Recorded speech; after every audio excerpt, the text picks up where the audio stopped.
नमस्कार दोस्तों, जैसा कि आप जानते हैं एसएससी एमटीएस के पदों पर अभी शानदार भर्ती चल रही है। काफ़ी सारे कैंडिडेट फॉर्म तो भर रहे हैं, लेकिन मैं देख रहा हूं कि काफ़ी सारे कैंडिडेट पोस्ट प्रेफरेंस को डालने में काफ़ी बड़ी मिस्टेक करते हैं। एसएससी एमटीएस में सबसे अगर इम्पोर्टेंट कोई चीज़ें हैं ना, तो वो आपका पोस्ट प्रेफरेंस ही है। पोस्ट प्रेफरेंस को कैसे डालना है वो चीज़ें मैं इस वीडियो में आपको बताऊंगा। आप ध्यानपूर्वक अंत तक देखिएगा। ये अगर प्रोसेस को गलती अगर कर देते हैं तो ज़िंदगी भर आपको पछतावा करना पड़ सकता है। देखिए, एसएससी एमटीएस में दो प्रकार के पोस्ट है। एक तो आपका एमटीएस का है जो कि ऑफिस वाला जॉब है, और एक हवलदार का है। हवलदार में क्या होता है ना कि आपका फिजिकल भी होता है। फिजिकल में आपकी हाइट नापी जाती है कि अगर आप मेल कैंडिडेट है तो 1.57 सेंटीमीटर आपकी हाइट होनी चाहिए। फीमेल का 1.52 सेंटीमीटर होना चाहिए। इसमें रनिंग भी होता है। रनिंग मेल के लिए 1600 मीटर का रनिंग 15 मिनट में पूरा करना होता है। फीमेल के लिए 1 किलोमीटर का रनिंग 20 मिनट में पूरा करना होता है। ये भी ध्यान रखिएगा। तो ये चीज़ों को भी आपको देखना है कि भाई ये हम कर पाएंगे या नहीं कर पाएंगे, आपकी हाइट इस अकॉर्डिंग है या नहीं है। ऐसा नहीं कि आपका हाइट ही नहीं है, आप रनिंग कर ही नहीं पाएंगे और हवलदार का पोस्ट दे दिए, कोई फ़ायदा है नहीं। तो इसलिए पोस्ट प्रेफरेंस को समझिए, कैसे पोस्ट प्रेफरेंस आपको डालना है, कैसे लोगों का अगर नंबर होने के बावजूद भी उनका सिलेक्शन नहीं हो पाता है, वो चीज़ें मैं बताऊंगा। बहुत ही खास वीडियो है, और इसी वीडियो में मैं फॉर्म भरने का सारा प्रोसेस, फॉर्म को सबमिट करने तक का प्रोसेस दिखाऊंगा। वीडियो थोड़ा सा लंबा होगा, लेकिन कंप्लीट जानकारी मिलेगी। वीडियो को लाइक कर चैनल को सब्सक्राइब कर लीजिएगा इस प्रकार की लगातार अपडेट के लिए। आइए स्क्रीन पर चलकर पूरी जानकारी स्टेप बाय स्टेप बताते हैं। दोस्तों, सबसे पहले आइए समझते हैं एसएससी एमटीएस का जो पोस्ट प्रेफरेंस है आपको कैसे फिल करना है, और कैसे आपका जो पोस्ट मिलता है, कैसे कौन से आपको स्टेट में जॉब मिलता है, वो चीज़ें मैं पहले क्लियर करता हूं। फिर आगे मैं फॉर्म भरने का, पोस्ट प्रेफरेंस डालने का स्टेप बाय स्टेप प्रोसेस इस वीडियो में बताऊंगा। जैसे एग्जांपल से मैं आपको समझाता हूं। जैसे मान लीजिए ये जो लड़का है जिसका नाम राम है। अब राम ने एसएससी एमटीएस का एग्ज़ाम दिया, फॉर्म भी भरा। अब इन्होंने जो प्रेफरेंस दिया है ना, वो एमटीएस का प्रेफरेंस दिया है, और इन्होंने जो कोड डाला है यहाँ पर फॉर्म भरते समय, उन्होंने 3 ही स्टेट का दिया है, या हो सकता है इन्होंने मान लीजिए 10 स्टेट या ऑल जितने भी उसमें स्टेट है ना, सभी स्टेट का कोड का प्रेफरेंस दिया है। और जब आपका रिजल्ट आता है ना, उस समय कटअप भी आता है कि किस राज्य का क्या कटअप गया है, एमटीएस का क्या गया है, हवलदार का क्या गया, वो जानकारी आती है। जैसे मान लीजिए राम ने एमटीएस का पोस्ट का प्रेफरेंस दिया है, इन्होंने फॉर्म भरा है, इन्होंने स्कोर जो किया है 123 नंबर गेन किया है 150 में। अब इन्होंने जो प्रेफरेंस दिया था 1 नंबर में उन्होंने बिहार का दिया था, 2 नंबर में इन्होंने यूपी का दिया था, 3 नंबर में दिल्ली का दिया है, बाकी डॉट डॉट 4 में 5 में कोई और दिया था। इस प्रकार समझिए इन्होंने 10-20 प्रेफरेंस दिया था। अब इन्होंने जो अपना प्रेफरेंस दिया है ना, तो इनका देखिए 123 नंबर इन्होंने लाया है। फर्स्ट में इनका इच्छा था कि भाई हमें बिहार मिले तो मैं बिहार में नौकरी करूं, तो बिहार का कटअप जो है कितना गया, 124 गया, तो बिहार इनको अलॉट नहीं होगा। अब सेकेंड प्रेफरेंस देखा जाएगा। सेकेंड में क्या है, इन्होंने यूपी दिया है, यूपी का कटअप कितना गया, 122 गया। इनको स्कोर देखेगा कि भाई 122 है, इनका स्कोर कितना है, तो 123 है, तो इनको 2 नंबर में जो भी प्रेफरेंस है, मतलब ये जो कटअप को पार करते हैं, ये इसको अलॉट किया जाएगा। मतलब इनको यूपी में जो है एमटीएस के पदों पर काम करने का मौका मिल जाएगा। वही अगर देखा जाएगा कि भाई अगर इसका भी कटअप सपोज करिए कि ये अगर 228 रहता, तो फिर इसको नहीं देखकर फिर अगला पोस्ट प्रेफरेंस इसका देखा जाता कि भाई इन्होंने दिल्ली दिया है, दिल्ली का कटअप ये पार कर रहा है या नहीं। 123 इन्होंने स्कोर किया, दिल्ली का कटअप मान लीजिए 125 गया, तो फिर ये भी नहीं मिलेगा। फिर आगे देखा जाएगा। आगे मान लीजिए 4 नंबर में इन्होंने अगर मान लीजिए कर्नाटका दिया है। अब कर्नाटका का कटअप सपोज करिए कि 121 गया है, तो इन्होंने स्कोर किया है 123, तो इनको जो है ये वाला जो है मिल जाएगा। अब ये प्रेफरेंस इन्होंने 4 में दिया था, तो ये वाला अलॉट हो जाएगा। मतलब इसमें देखा ये जाता है कि जो भी प्रेफरेंस आप देते हैं ना, पहले देखा जाता है कि आप उसका कटअप पार कर रहे हैं या नहीं कर रहे हैं। कटअप अगर पार करेंगे तभी आपको जो है उस स्टेट में जॉब मिलेगी, ये ध्यान रखिएगा। तो इसलिए मैं कहूँगा कि आपको पोस्ट प्रेफरेंस जितना है ना, उस सबको डालना है, किसी को छोड़ना नहीं है। ये गलती आपको नहीं करना है। अब एक और एग्जांपल मैं समझाता हूँ। जैसे एक लड़की है, ये कोई लड़की है जिनका नाम गीता कुमारी है। अब इनका जो स्कोर आया ना, 121 नंबर इन्होंने गेन किया है 150 में, और इन्होंने भी एमटीएस का ही प्रेफरेंस दिया था। फर्स्ट में इन्होंने हरियाणा रखा था, 2 में बिहार रखा था, 3 में यूपी रखा था, 4 में जो है इन्होंने एमपी रखा था। 4 ही प्रेफरेंस दी थी, बाकी सब में क्या था इन्होंने कटिस कर दिया, यानी कोई प्रेफरेंस नहीं दिया था। अब इन्होंने जब एग्ज़ाम दिया तो इनका स्कोर आया 121 नंबर आया 150 में। अब देखा जाएगा कि भाई इन्होंने प्रेफरेंस दिया है हरियाणा 1 नंबर में, हरियाणा का कटअप कितना गया 128 गया, तो ये कटअप ये पार नहीं कर रहा है, तो ये इसको नहीं मिलेगा। अब देखा जाएगा कि इन्होंने सेकंड में कौन सा दिया, तो सेकंड में बिहार दिया, इसका 124 है, ये भी कटअप पार नहीं कर रही है, तो ये भी नहीं मिला। अब तीसरा देखा जाएगा इन्होंने यूपी दिया, यूपी का 122 है, इनका स्कोर 121 है, ये भी इनको नहीं मिलेगा। अगला देखा जाएगा, अगला इन्होंने क्या दिया, एमपी दिया, एमपी का भी 122 है, इनका 121 ही है, ये भी नहीं मिलेगा। फिर उससे आगे देखेगा तो भाई इन्होंने कोई प्रेफरेंस दिया ही नहीं है। अब ऐसा हुआ कि भाई उसके नीचे जैसे गुजरात ऐसा स्टेट था जिनका कटअप सपोज करिए 120 से चला गया, केरला का 119 गया, लेकिन इन्होंने स्कोर तो लाया है 121, इन स्टेट का कटअप तो ये पार कर रही है, लेकिन इसका अगर वो प्रेफरेंस नहीं यहाँ पर देती है ना, इस वाले रो में प्रेफरेंस वाले में, तो उनका कटअप पार करने के बावजूद भी इनका जॉब नहीं मिलेगा। ये विशेष रूप से ध्यान रखिएगा, ये रेलवे नहीं है, इसमें आप जो भी स्कोर करते हैं ना और जो भी प्रेफरेंस देते हैं आपका फर्स्ट में देखा जाता है। फिर अगर इसको अगर आप पार कर लेते हैं इस कटअप का, अगर सपोज करिए ये जो आपका 121 नंबर है, यही इसका नंबर अगर 129 रहता तो एक में इन्होंने हरियाणा दिया तो हरियाणा ही इसको अलॉट हो जाएगा, क्योंकि फर्स्ट प्रेफरेंस से इनका हरियाणा था। तो इसमें ऐसा देखा जाता है। तो इसलिए मैं कहता हूं कि जब भी प्रेफरेंस आप भरते हैं ना, तो जितने भी प्रेफरेंस आपको मिलते हैं ना उन सबको भरना है, बशर्ते आपको ध्यान रखना है पोस्ट प्रेफरेंस जब भी डालते हैं ना, तो इसमें कोशिश करना है, जैसे मान लीजिए आप जो भी स्टेट से बिलोंग करते हैं, एक इच्छा होती है बच्चों की कि भाई मैं कहाँ जॉब करूँ, किस राज्य में जॉब करूँ। जैसे बिहार के हैं तो आपकी इच्छा होगी कि भाई मैं अपने होम स्टेट में ही अगर नौकरी मिले हमें तो और बेटर होगा। होम स्टेट में रहने से फ़ायदा ये होता है कि आपको रहने में, खाने की जो भी सामग्री होता है आप घर से भी ले जा सकते हैं, तो इन सब में थोड़ा सा आपको बचत हो जाता। तो पहली प्राथमिकता मेरे हिसाब से होना चाहिए आपका जो भी होम स्टेट है ना, पोस्ट प्रेफरेंस जब भी डालते हैं आपको होम स्टेट को देना है, ये ध्यान रखिएगा। उसके बाद क्या करना है, जो आपके नियर में स्टेट है, जैसे मान लीजिए बिहार के बगल में यूपी है, अब बिहार वाले हैं उनकी इच्छा है कि भाई बगल में मिले, यूपी में मिले, ताकि हमें घर आने जाने भी पड़े, कभी भी किसी इमरजेंसी में मैं इजीली आ पाऊँ, तो आप इसको भी प्रेफरेंस दे सकते हैं। फिर आप देख लीजिए कि इसके बगल में कौन सा है जहाँ से आप आज जा भेज सकते हैं, इस अकॉर्डिंग रखें। उसके बाद दोबारा चीज़ ये ध्यान रखना है, स्टेट तो मायने रखता ही है, दूसरा चीज़ है कि पोस्ट आप कौन से दे रहे हैं। यहाँ पर बेटर पोस्ट आपके लिए क्या है कि एमटीएस होता है, तो पहले प्राथमिकता आपकी होनी चाहिए कि एमटीएस का ही प्रेफरेंस आप अपने होम स्टेट का दीजिए, अड़ोसी पड़ोसी जो स्टेट है उसका दीजिए। फिर अगर हवलदार का भी देना है तो आप लास्ट में हवलदार का भी दीजिएगा, छोड़ना किसी को भी नहीं है। ये सारी चीज़ों को आपको फॉलो करना है। बाकी जब पोस्ट प्रेफरेंस आप डालने जाएंगे ना, तो वहाँ पर आपको जो है कुछ भी नहीं मिलता है, सिर्फ आपको कोड आपको डालने का ऑप्शन रहता है। अब जैसे मान लीजिए कोई जो है हवलदार का पोस्ट देना चाहता है 1 नंबर में, चंडीगढ़, उनकी इच्छा है कि मैं चंडीगढ़ में जॉब करूं, तो चंडीगढ़ का देगा, तो इसके लिए इनको कोड जो डालना होगा ना वो 11 कोड है। किसी को चंडीगढ़ में ही जॉब करना है लेकिन उनको एमटीएस के पदों पर करना है तो 11 नहीं डालेगा, पहले वो क्या डालेगा 12 डालेगा। वही किसी को हरियाणा में जॉब चाहिए एमटीएस का, तो हरियाणा का कोड क्या है 13 है, तो आपको 13 डालना होगा। तो ये भी ध्यान रखना है, ये कोड बहुत ही महत्वपूर्ण है, इस कोड को ध्यान रखिएगा। आइए समझते हैं कि कैसे पोस्ट प्रेफरेंस को भरना है, कैसे फॉर्म को शुरू से अंत तक भरना, वो सारी चीज़ों को समझिए। इसके लिए मैंने आपको वीडियो डिस्क्रिप्शन में लिंक दे दिया है ऑनलाइन अपडेट STM.in के वेबसाइट पर। यहाँ पर आएंगे ना तो डायरेक्ट आपको ऑनलाइन अप्लाई का जो लिंक है यहाँ पर उपलब्ध करवाई गई है, इस पर आप क्लिक करेंगे। यहाँ पर देखेंगे एक लॉगिन और रजिस्टर का ऑप्शन मिलता है।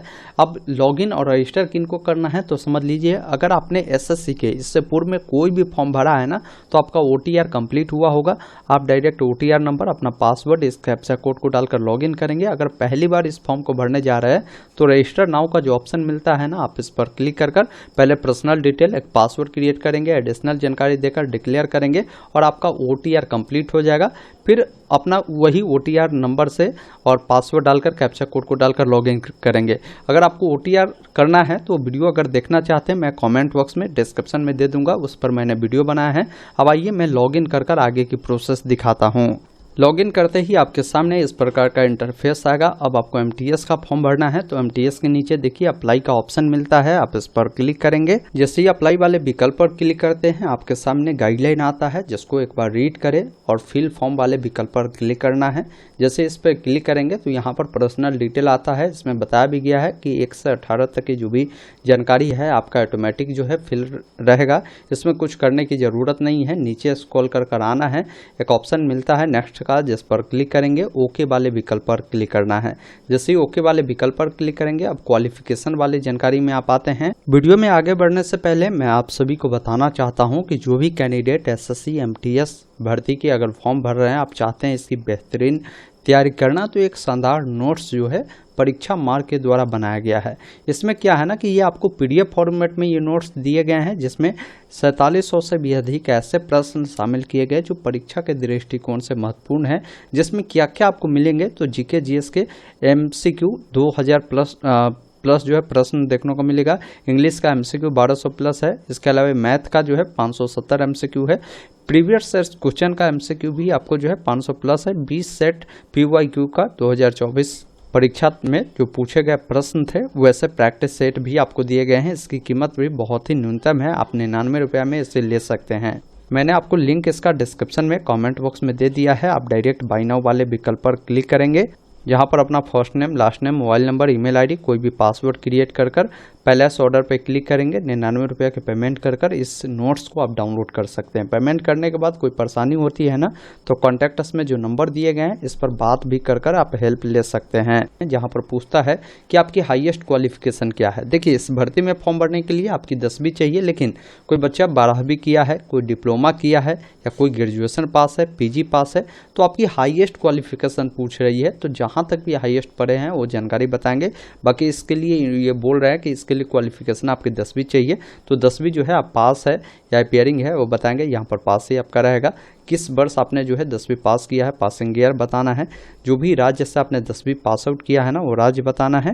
आपका जो भी बोर्ड होगा, रोल नंबर 10वीं का जो होगा वो आपको बताना है। इसके बाद जो भी परसेंटेज आपकी 10वीं में है ना, वो आपको यहाँ पर बताना है। उसके बाद सेव एंड नेक्स्ट पर क्लिक करना है। तो ये डिटेल भी आपका जो है इस प्रकार सेव होता है। आप ओके वाले विकल्प पर क्लिक करें। फिर अब एडिशनल इन्फॉर्मेशन 1 पूछा जाता है, जिसमें पूछा जाता है कि अगर आप एक्स सर्विसमैन हैं तो आप एस करें, नहीं तो नहीं वाले विकल्प पर क्लिक करें। एज में रिलैक्सेशन चाहिए तो एस करें, नहीं तो नहीं वाले विकल्प पर क्लिक करें। अगर आप अपनी इन्फॉर्मेशन किसी अन्य जॉब अपॉर्चुनिटी के लिए देना चाहते हैं तो एस करें, नहीं तो नहीं वाले विकल्प पर क्लिक कर सेव एंड नेक्स्ट पर क्लिक करना है। ये भी जानकारी सेव होता है। अब एडिशनल इन्फॉर्मेशन 2 में आते हैं, जहां पर एग्जाम के लिए आपको प्रेफरेंस देना है कि आप कहां एग्जाम देना पसंद करेंगे। 3 सेंटर का प्रेफरेंस यहां पर डालेंगे। उसके बाद आपसे मीडियम पूछता है कि आप किस मीडियम में एग्जाम देना पसंद करेंगे।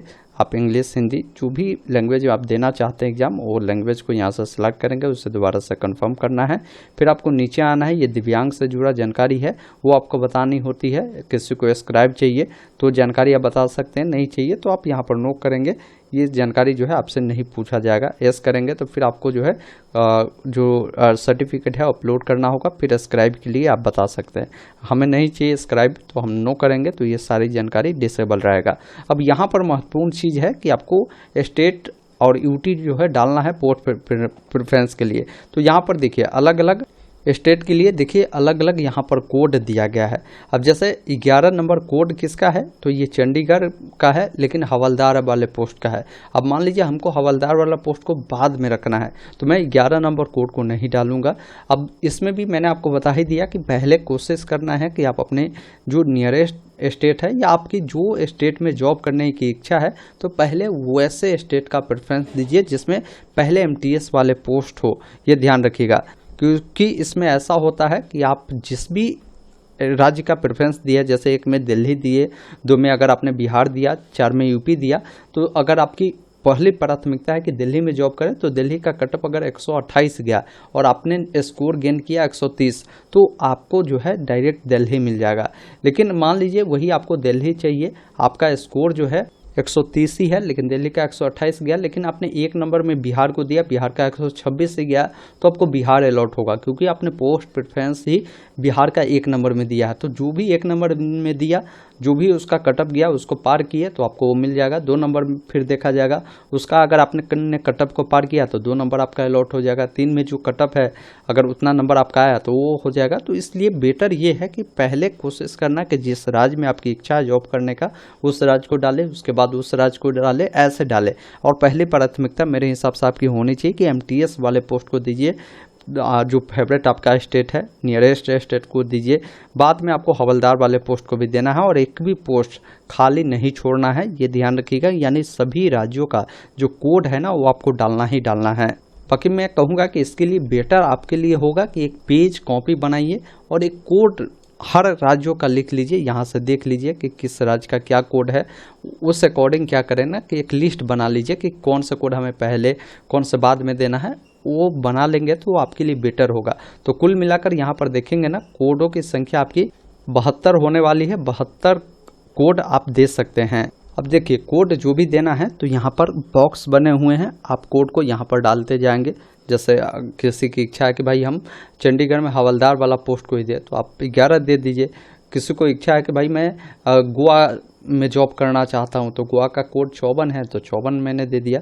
इसी अकॉर्डिंग जिसका भी आपकी इच्छा है, जैसे मान लीजिए किसी को ओडिशा चाहिए तो ओडिशा का 32 है, इस अकॉर्डिंग आप पोस्ट प्रेफरेंस सभी को डालिए, एक भी मैं कहूँगा छोड़ना नहीं है। क्या पता आपका जो नंबर आया कुछ कम आया, लेकिन आपने जो राज्य का कटअप छोड़ा है वहाँ का कटअप कम गया है और उस राज्य को आपने दिया ही नहीं है तो फिर वो फायदा नहीं होगा। इस प्रकार ये नहीं कि 4-5 दे दिया और कटिस कर दिए, सारा कटिस होगा। तो इसका मतलब है कि आपने ये जो 6 प्रेफरेंस दिया है इसी 6 राज्यों का अगर कटअप आप पार करते तो जॉब मिलेगा। लेकिन अगर और भी राज्य अगर आप नहीं दिए हैं तो हो सकता है आपका 120 ही आया और अन्य राज्य का किसी राज्य का ऐसा है 119 ही कटअप गया तो वो राज्य आपको चाह कर भी नहीं मिलेगा क्योंकि आपने कटिस डाल दिया। तो ये गलती बिल्कुल भी नहीं करना है, सारा कोड आपको फिल करना है, ये ध्यान रखिएगा। अगर गलती से कटिस हो गया तो यहाँ से आप रिसेट कर दीजिए, फिर दोबारा से कोड को डालिए, उसके बाद सेव एंड नेक्स्ट पर क्लिक करिए। जब इतना करते हैं ना तो यहाँ पर देखिए सबसे ज़्यादा प्रॉब्लम होता है कि आपका फेस ऑथेंटिकेशन स्टेटस जो है ये पेंडिंग है। तो इसे पूरा करने के लिए आपको अपने मोबाइल का सहारा लेना होगा, जो कि मैं अभी आपको मोबाइल के स्क्रीन पर चलकर बताता हूँ। इससे आगे की सारा प्रोसेस, फोटो, सिग्नेचर भी अपलोड करना मोबाइल से बताता हूँ। देखिए सबसे पहला काम करें, प्ले स्टोर ओपन करें, सर्च करें माई एसएससी, ये एप्लीकेशन आपको दिखेगा माई एसएससी का। आपको क्या करना है ना, इसको पहले इंस्टॉल कर लेना है। मेरा इंस्टॉल है तो मैं यहाँ से ओपन करूँगा। ओपन जैसे ही करेंगे ना ऊपर में देखिए लॉगिन का ऑप्शन है, आप लॉगिन वाले विकल्प पर क्लिक करेंगे। यहाँ पर क्या करना है कि अपना OTR नंबर और जो पासवर्ड आपने बनाया होगा उससे डालकर कैप्चा कोड को डालकर लॉगिन करना है। लॉगिन करते हैं, नीचे में देखिए डैशबोर्ड का ऑप्शन मिलेगा। उसके बाद देखिए एक ऑप्शन आपको मिलता है माई एप्लीकेशन का, आपको इस पर क्लिक करना है। जैसे ही माई एप्लीकेशन पर क्लिक करते हैं उसके बाद माई एप्लीकेशन पर आपको क्लिक कर आपको SSC MTS के नीचे देखिए कंटिन्यू का जो ऑप्शन मिलता है ना, आपको इस पर क्लिक करना है। यहाँ पर आपकी जानकारी फिलअप रहती है, आपको सिंपली सेव एंड नेक्स्ट पर क्लिक करते जाना है और ओके करना है। यहाँ से सेव एंड नेक्स्ट पर आपको क्लिक करते जाना है। फिर आप यहाँ पर अगले स्टेप में आ जाते हैं, जहाँ पर आपको आधार जो पेंडिंग था ना, ये अब यहाँ पर अभी पेंडिंग देख रहा है। इसको कंप्लीट करने के लिए पहले आपको एक और एप्लीकेशन की आवश्यकता पड़ेगी, जिसका नाम क्या है, प्ले स्टोर में आप लिखेंगे आधार फेस RD, ये एप्लीकेशन आएगा, इसको भी इंस्टॉल कर लेना है। उसके बाद यहाँ पर क्या है ना कि फेस ऑथेंटिकेशन करने के लिए जो चेकबॉक्स बने हुए हैं ना, इस चेकबॉक्स पर आपको टिक करना है और एक ऑप्शन देखिए मिलता है आधार फेस ऑथेंटिकेशन का, जिसके सामने आपको क्लिक करना है। जैसे ही आप क्लिक करते हैं ये एप्लीकेशन ओपन होगा। यहाँ से पहले इसको अलाउ करना है, जैसे मैं अलाउ करता हूँ तो ये जो कैमरा है मेरा ओपन होगा। अब यहाँ पर क्या है ना कि आपको इस बीच में फेस को रखना है। अभी ऊपर में बता रहा है कि फेस आपका डिटेक्ट नहीं हो रहा है क्योंकि मैंने फेस अपना बीच में नहीं रखा है। अब जैसे ही फेस को हम बीच में रखेंगे, आँख जो देख रहे हैं ना, आँख को ये देखिए जब आपका फेस लेगा तो ग्रीन हो जाएगा, ग्रीन हुआ तो आँख को बंद कर और फिर खोलना है। जैसे ही इतना करते हैं ना तो आपका देखिए ये ऑटोमेटिक जो है फेस ऑथेंटिकेशन ले लेता है। अब यहाँ से सेव एंड नेक्स्ट पर आपको क्लिक करना है। जैसे आप सेव एंड नेक्स्ट पर क्लिक करेंगे ना तो एक मैसेज भी आएगा कि आपका जो फेस ID है वो सक्सेसफुली वेरीफाई हो चुका है। अब ओके वाले विकल्प पर आपको क्लिक करना है। अब फोटो अपलोड करना है तो लाइव फोटो कैप्चर करने के लिए कैप्चर लाइव फोटो वाले विकल्प पर क्लिक करेंगे। फ़ोटो जो होगा ना वो बिल्कुल एक बैकग्राउंड में होना चाहिए, ये नहीं कि मल्टीपल बैकग्राउंड में होगा। कोई भी चश्मा, मास्क इस सब का उपयोग बिल्कुल भी आपको नहीं करना है, ये ध्यान रखिएगा। तो मैं क्या करता हूँ, पहले फ़ोटो को कैप्चर करता हूँ, जिसके लिए देखिए यहाँ पर ऑप्शन बना है ना कैप्चर करने के लिए, ये गोला वाला का, जिस पर क्लिक करेंगे तो फ़ोटो आपका कैप्चर हो जाएगा, ये ध्यान रखिएगा। तो फ़ोटो को थोड़ा सा आपको फेस को पीछे रखकर यहाँ से कैप्चर करना है। आपका फ़ोटो जो है यहाँ पर एक मैसेज आएगा कि फ़ोटो सक्सेसफुल अपलोड हुआ है, ओके वाले विकल्प पर क्लिक करें।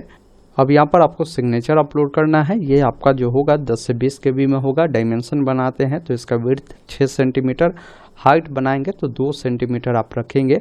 आसानी से आपका जो सिग्नेचर है यहाँ से अपलोड होगा। जैसे अपलोड योर सिग्नेचर पर जैसे ही आप क्लिक करेंगे ना, तो जहाँ भी आपका सिग्नेचर होगा इस प्रकार देखेंगे मेरा सिग्नेचर भी जो है सक्सेसफुल अपलोड हो गया। अब सेव एंड नेक्स्ट पर क्लिक करना है। जैसे ही आप सेव एंड नेक्स्ट पर क्लिक करेंगे, अब यहाँ पर क्या है ना कि आपका जो भी फॉर्म का प्रीव्यू है वो देखने को मिलता है। अब नीचे आकर आपको सेव एंड नेक्स्ट वाले विकल्प पर क्लिक कर देना है। जैसे इस पर क्लिक करते हैं ना, तो यहाँ पर चेकबॉक्स पर टिक करना है। ये जो कैप्चा कोड मिल रहा है उसे फिल कर सबमिट वाले विकल्प पर क्लिक करना है। इस प्रकार आपका जो फॉर्म है प्रोविजनली जो है यहाँ पर सबमिट होता है।